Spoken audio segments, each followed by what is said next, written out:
Hello students. और देखिए question फिर से कौस्तभ ने पूछा है, क्लास 8 का है और एनसीईआरटी का है। क्वेश्चन वाकई में थोड़ा सा हटके है, थोड़ा सा टिपिकल है। आप क्वेश्चन को पढ़ेंगे, हम लोग एक एक करके चलिए इसको किस तरह से बनाएंगे उसको देखते हैं। क्वेश्चन है in rectangle R E A D find angle E A R A D and R O D. इस तरह से फिगर दिया हुआ है। इस फिगर में आपको निकालना है ई ए आर, ये एंगल निकालना है, आर ए डी मतलब ये एंगल निकालना है, और देन आर ओ डी मतलब आर ओ डी ये एंगल निकालना है। ये तीनों निकालना है। ये फिगर दिया हुआ है। फिगर में ये क्या है, आर ई ए डी, ये जो है सो एक रेक्टेंगल है। और देख रहे हैं एक रेक्टेंगल है, इसमें सारा चीज बना हुआ है, एक एंगल भी दिया हुआ है। तो थोड़ा सा इसमें आपको सोचने की ज़रूरत है कि आप इसको किस तरह से बनाएंगे। तो देखिए यहाँ पर जब भी हम बात करेंगे, आप चूँकि ये रेक्टेंगल है, हम लोग पैरेलल लाइंस लॉ को ज़रूर लेके चलेंगे। पैरेलल लाइंस लॉ में क्या है, आप एक वहाँ पर देखिएगा, जैसे इससे पहले आपको एक लीनियर पेयर होता है वो आप देखेंगे। लीनियर पेयर का मतलब है यदि एक लाइन इस तरह से है, इस पर कोई लाइन इस तरह से एक और इस पर यदि खड़ा है, तो ये एंगल और ये एंगल मिल करके 180 होता है। इसको लीनियर पेयर कहा जाता है। दूसरा चीज़ क्या है, यदि ये पैरेलल लाइन है, ये पैरेलल लाइन है, इस तरह से यदि कोई ट्रांसवर्सल है तो ये और ये अल्टरनेट इंटीरियर एंगल्स इक्वल होते हैं, ये आपको जानना पड़ेगा।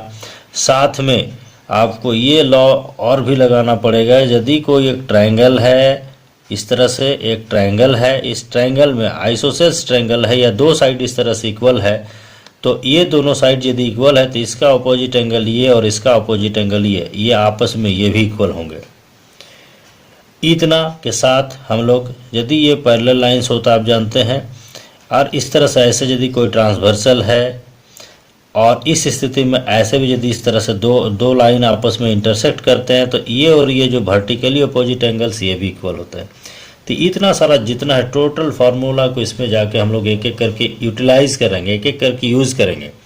इसके लिए हम लोग सबसे पहला देखते हैं, यदि ये सीधा लाइन हम लोग ऐसे मान लें, सीधा मान लेने के बाद क्या होगा, आपको यहाँ पर जो है आप देख रहे हैं ये, तो इस तरह से एक लाइन इस पर खड़ा है, तो दिस प्लस दिस ये दोनों कितना होना चाहिए, 180 होना चाहिए। तो पहले हम लोग लिख दिए हैं क्या चीज़ है, देखिए given are E A D is a rectangle such that ROE equal to 60 degree to find ER, RAD and ROD।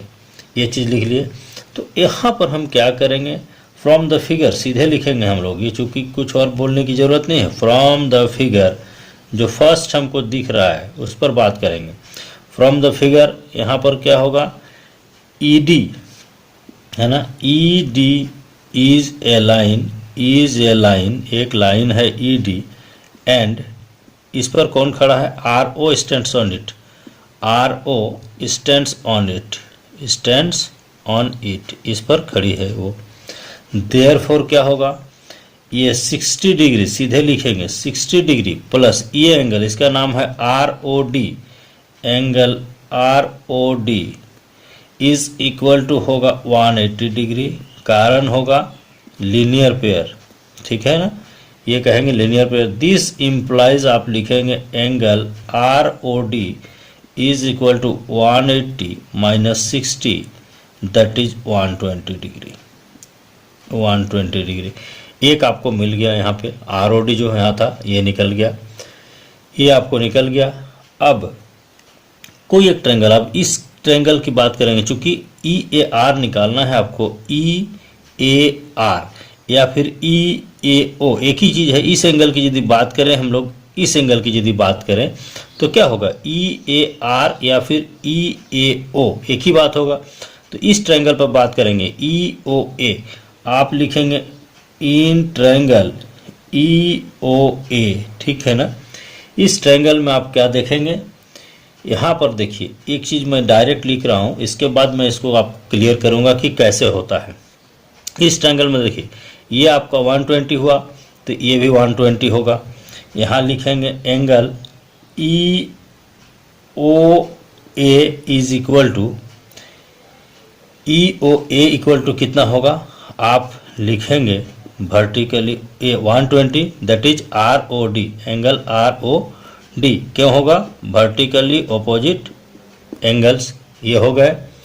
अब क्या आपको इसमें लगता है कि ये ई ओ एंड ए ओ ये दोनों इक्वल होगा, ऐसा आपको लगता है? नहीं लगता है तो मैं आपको बताता हूँ क्यों होगा। देखेंगे, देखिए ये रेक्टेंगल है और ये डायगोनल्स है ई डी और आर ए। एक किसी भी रेक्टेंगल में जो R A is equal to E D, rectangle में जो डायगोनल्स होते हैं आपस में इक्वल होते हैं और एक दूसरे को क्या करते हैं, बाइसेक्ट करते हैं, एक दूसरे पर यहाँ बाइसेक्ट करते हैं। बाइसेक्ट करते हैं मतलब 50-50। तो इसका यदि हाफ हम ले लेंगे, half R A is equal to half E D, ठीक है। पूरा का यदि आपस में इक्वल है तो आधा भी इक्वल होगा, और बाइसेक्ट करता है तो आधा आर ए का आधा, या फिर आप ए ओ बोल लें चाहे फिर आर ओ बोल लें, मतलब आर ए को हम हाफ आर ए को ए ओ बोल सकते हैं और हाफ ई डी को आप ई ओ बोल सकते हैं, ई ओ, ठीक है। ये दोनों इक्वल है। तो जैसे हमने इसमें बताया था, जब ये साइड और ये साइड आपस में इक्वल होंगे तो इसका अपोजिट एंगल ये और इसका अपोजिट एंगल ये दोनों आपस में इक्वल होंगे, that is angle E A O आप लिखेंगे, है ना, एंड लिखेंगे angle E A O is equal to angle A E O, that is angle A E O, ये होगा, ठीक है ना। इसको हमने मान लिया, लेट इसको x मान लिया, इसलिए कि शॉर्टकट होगा लिखने में और कोई कारण नहीं है। ये हो गया। कारण यहाँ पर क्या था, यहाँ लिखेंगे angles opposite to equal sides of a triangle, एक ट्रायंगल के इक्वल साइड्स के अपोजिट होने के चलते दिस इम्प्लाइज आपको क्या होगा, एक x डिग्री है, दूसरा भी x, ये x डिग्री है, ये x डिग्री है, एंड देन ये जो है आपका 120 है। ये तीनों मिलाकर एक ट्रायंगल में कितना होगा, 180 होगा। दिस इम्प्लाइज आप सिंपली एकदम, ये आपका 2x is equal to 180 minus ये 120, ठीक है ना। दिस इम्प्लाइज आप x इक्वल टू देखिए 1, ये 60/2 बचेगा, तो 60/2 इज इक्वल टू 30 डिग्री, यानी आपको हो गया angle E A O is equal to angle E A R, ठीक है ना। ई ए ओ बोल रहे हैं या ई ए आर बोल रहे हैं, एक ही चीज़ होगा, इज इक्वल टू आपका हो गया 30 डिग्री। ये सेकंड हो गया आपका आंसर, ठीक है ना। एक आंसर यहाँ पर था, एक आंसर ये हुआ। अब बात करेंगे हम लोग कौन सा, आर ओ डी निकल चुका है, अब R A D, R A D मतलब इस एंगल की बात करेंगे हम लोग। इस एंगल के लिए क्या करेंगे हम लोग, फिर इस ट्रायंगल को ले लेंगे ए ओ डी, आप लिखेंगे in triangle A O D. यहाँ पे क्या होगा, ये अपोजिट वर्टिकली अपोजिट यानी ए ओ डी है ना, एंगल आपका ए ओ डी ये कितना होगा, 60 डिग्री होगा, वर्टिकली अपोजिट एंगल किसका, वर्टिकली इसका ई ए आर का, इसका अपोजिट ये 60 हो गया।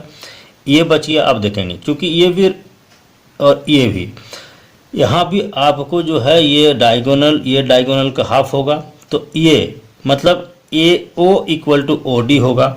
यहाँ लिखेंगे A O equal to A O, आप लिखेंगे A O equal to O D, similarly जो पहले हमने इसमें किया था। तो इसका मतलब ये एंगल इक्वल टू ये एंगल होगा। आप पर आप लिखेंगे एंगल, ये इसका नाम होगा ओ ए डी, ठीक है, O A D is equal to O D A लिखेंगे, angle O D A is equal to आप वाई मान लेंगे, यहाँ एक्स था तो लेफ्ट करेंगे, माने इसको हमने मान लिया क्योंकि बार बार इतना लंबा हमको लिखना नहीं पड़े। और कारण भी क्या था, यही सेम चीज़ कारण होगा आपका इसमें जो है ना, angles opposite to equal sides. This implies आपको एक एंगल वाई है, दूसरा भी एंगल वाई है और एक एंगल आपका 60 है, ये तीनों मिला के आपका कितना होगा, 180 होगा। ये y इज इक्वल टू जब आप निकालेंगे इस तरह से तो ये 60 माइनस होगा 120/2 होगा, दैट इज 60 डिग्री।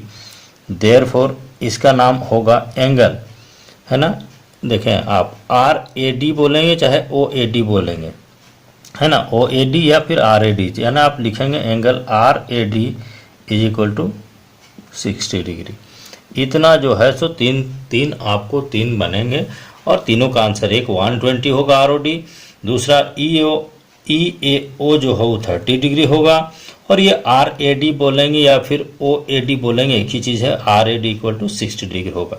इतना आपको बनाना है। मेरे ख्याल से आप एक एक पार्ट इसका समझ गए हैं। Thank you so much. और जब भी क्वेश्चन होगा आप प्लीज़ भेजते रहेंगे। Thank you.